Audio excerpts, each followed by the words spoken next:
Welcome into the Rowdy Studio. I'm Stephen Levine. This is Tom Vandervoort, and we are talking about the race at Pocono yesterday. Joey Logano finally broke through with a non-range shortened victory.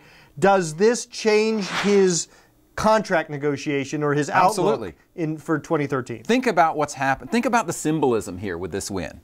Remember, was it last year? I think it was last year in this race when Joey made the comment that Delana Harvick wears the fire suit in that family. That was the infamous comment, making a statement with his mouth. This time he made it with his race car. Who told the world about Joey Logano, about his talent?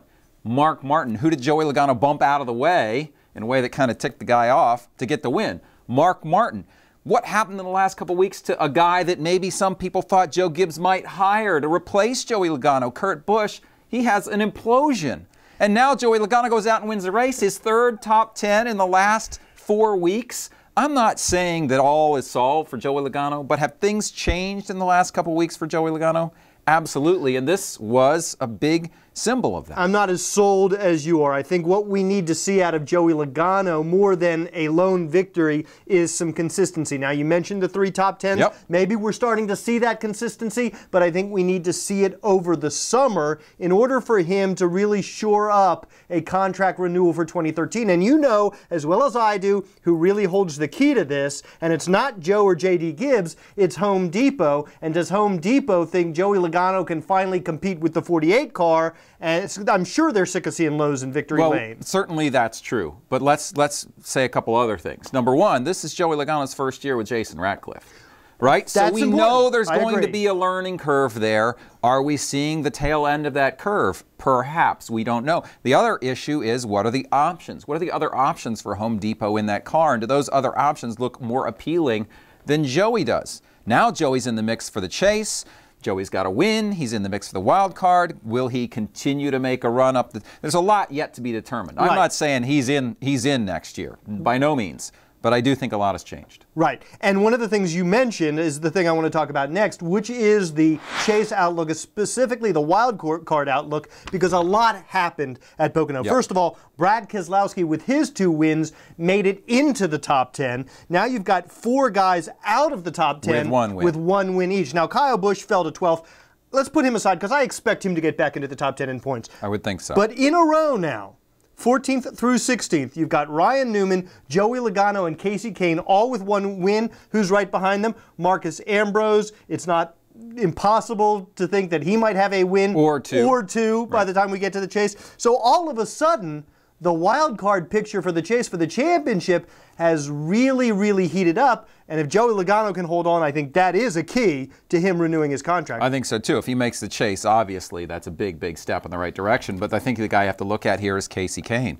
Kasey Kahne seems to be rounding into form. He had some problems at the end of the race yesterday. But Kasey Kahne is a guy, to me, that could very easily pick up that second win. I think 2 wins might be required to pick up the wild card. Well, and it's not... Certainly one of those wild cards. It's not crazy to think Brad Keselowski might fall out of the top 10 because he hasn't been terribly consistent and fall back on those 2 wins, which means there's only going to be 1 slot left. So if you have 2 wins, you got to feel a lot better about your chances. I think 2 wins will get you there probably. I don't know if there are going to be 3 guys with 2 wins between 10 and 20. But there could be 2 guys with 2 wins between 10 and 20. Absolutely. All right.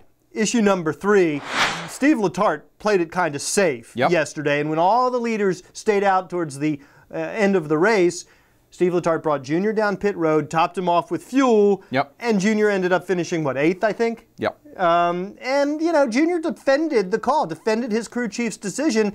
Do you think it was the right call? I do, and I think you have to go back to something Junior said after the race. And I'm not going to quote it exactly, but it was something to the effect of, hey, man, I'm not going to give up 20 or 30 points. Exactly. Okay? Exactly. Let's just think about the system we have here. It's not 20 or 30 points.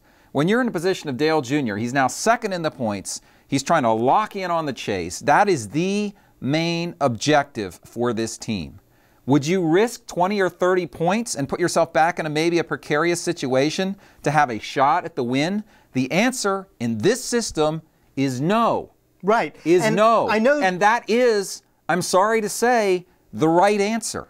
That's the right answer. I wish agree it with you. weren't that way. I wish the system weren't that way. But Junior's not looking for a wild card. He's second in the points. He has to go for max points, and he can't afford a risk like that. Sometimes the best offense is a strong defense. And I know the Junior Nation is out there saying, come on, we want Junior to win. We want to see him in Look, victory nobody lane. wants to win more than Dale Earnhardt Jr. We want to see him break his winless streak, and I get that. That's an emotional reaction. But, as you mentioned, these guys are taking the long view, as they should. They need to make the chase. They can't afford, at this point, to take unnecessary risks. I know everybody should go for the win every week. Well, that is not reality, and that's not the way you win championships. Well, look, I agree with you. It was the smart play. And it's not the system we have. It's just not the system we have. You do that in this situation when you're going for a wild card. That's when you take that kind of risk. When you're in Junior's position, you don't. And if there was any doubt or much doubt that he was going to make it, let's come in, let's take a top 10, we're second in the points, and we'll move on down the road. That's not the way we would all prefer it, but that's the system that we have. Indeed it is. That's Tom Vandervoort. I'm Stephen Levine. That's our take on all the goings-on at Pocono Sunday.